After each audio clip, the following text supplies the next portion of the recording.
The ripple in the sky is closing rapidly, and Scott predicts it will be gone by nightfall. The survivors have to find a way to fix the plane as soon as they can to fly back into the future. Gavin, Rebecca, and Izzy are still in the modern version of the settlement. They are informed of an astonishing discovery. The wreckage of Levy's airplane has been found underground, which was not there earlier. Moreover, there are dead bodies around the plane. This means the group is about to try to fly it back home, but die in the process. To save their life, Gavin has to somehow send them a message, asking them not to fly the plane. Suddenly, a group of soldiers, led by Adam, arrest them for conducting the search illegally. The High Command has planned to end all rescue missions, which means they won't be allowed to fly into the sinkhole to rescue their family. Sometime later, Sophie manages to get Gavin and Diana out of custody. They have to get to the plane and launch before they are found and arrested again. In the meantime, Levy is constantly trying to fix the radio to make a connection with the future. To his surprise, he gets a reply back from someone like them, stuck in Santa Monica. Levy and Eve set off to look for the person, hopeful that they have an answer about how to get back home. A man named Tony has fixed a Jeep,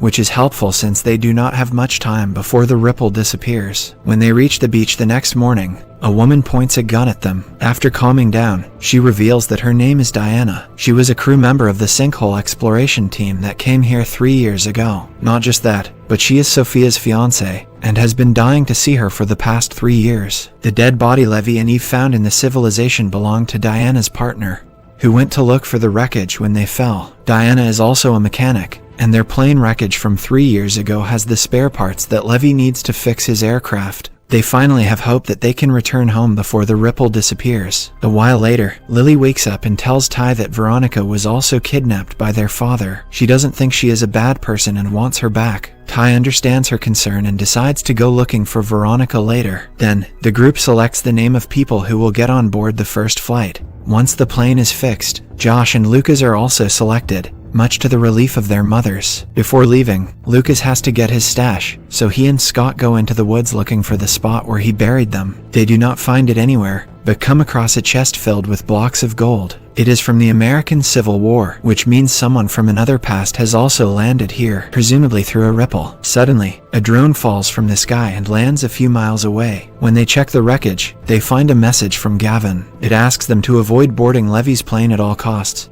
because they have seen the future, and the plane is bound to crash. Eve and Merabeth want to follow the orders, but the others are so desperate to return home that they are willing to take the risk. Eve tries her best to convince them, but when they refuse to listen, she and Merabeth take things further. They hold Levy and Diana at gunpoint, refusing to let them fly the airplane. Suddenly, Diana loses her mind and fires back, setting fire to the plane's fuel tank. In retaliation, Merabeth also shoots her. They quickly carry her to the camp, but she doesn't survive the gunshot. Eve and Merabeth are blamed for the death and for destroying the plane, but Eve still has hope that her husband will come to their rescue. Somewhere else, Ty finds Veronica praying at her kidnapper's grave. She promises to return to the camp, but when Ty is not looking, she knocks him out and runs away. Veronica is scared that she will be arrested for kidnapping Lily if they return home. Back in the present, Adam and his team come to the airbase looking for Gavin. Izzy and Sophie distract them, while Gavin and Rebecca take off towards the sinkhole. They are minutes away from going in, when Adam gets into the radio with them and threatens to launch an attack. If Gavin dies, Izzy will have no one left in life. Hence, he decides to abort the mission. Rebecca, however, is not willing to give up. She surprises Gavin by jumping off the plane and into the sinkhole. Everyone watches the sky as the ripple disappears, confirming that they are trapped. When they lose hope, Scott shows them the bars of gold. Since they are from the 1800 seconds, he thinks the world consists of more ripples. They just have to find them to return to their time. It makes people feel a little better. After everything that happened, the following morning, Merabeth is asked to hand over the gun. No one in the camp feels safe after Diana's death. Not just that, but the people rile up and vote for Merabeth and Eve to be exiled from the camp.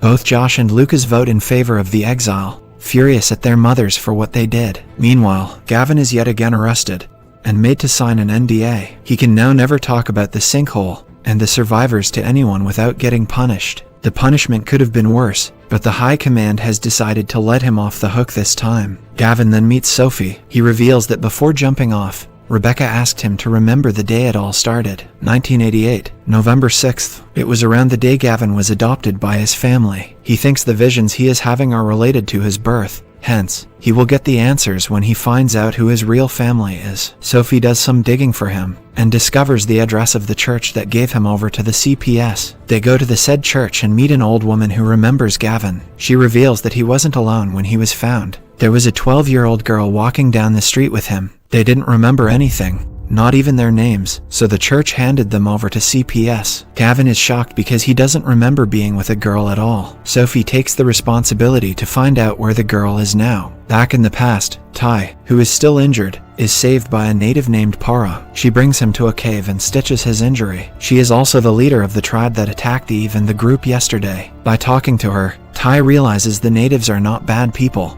They are just scared of the intruders. Moreover, Para reveals that the Sky people have been coming to their land for several years. This means the ripple can form at any place and at any time. Suddenly, the place is hit by an aggressive snowstorm. In this age of the Earth, modern Dela goes through several intense climate changes, so it is best for everyone to take shelter. Eve and Meribeth are packing up to leave the camp. Suddenly, Meribeth sees a pole about to fall on a cave that Lucas is in. While trying to save his life, both of them are stuck inside. Although the two do not have an ideal relationship, Marbeth loves her son to death and would do anything for him. Outside, Eve and the others try to help them, but any sudden push on the stones might make them fall on the mother and son. Sam comes up with an idea to make an IED using gunpowder. That way, they can blast a part of the wall and bring the two outside. Although they might get hurt in the process, the group is willing to take the risk. They initiate the plan a while later and ask Meribeth and Lucas to stay as far from the wall as possible. The plan works, and the two are finally rescued. The survivors realize that Eve is an asset to their group.